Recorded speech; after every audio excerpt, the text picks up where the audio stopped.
High বন্ধুরা, আজকের অমাবস্যা মায়ের প্রসাদ দিয়েছি।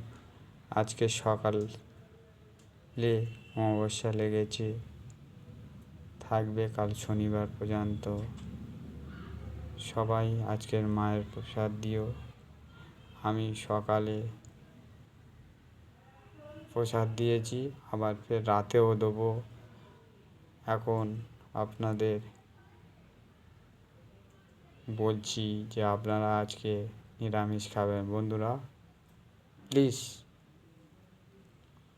আজকে তোমরা নিরামিষ খাও। আজকের মায়ের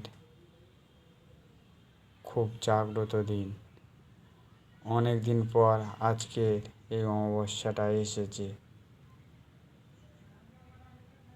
তোমরা সবাই নিরামিষ খাও।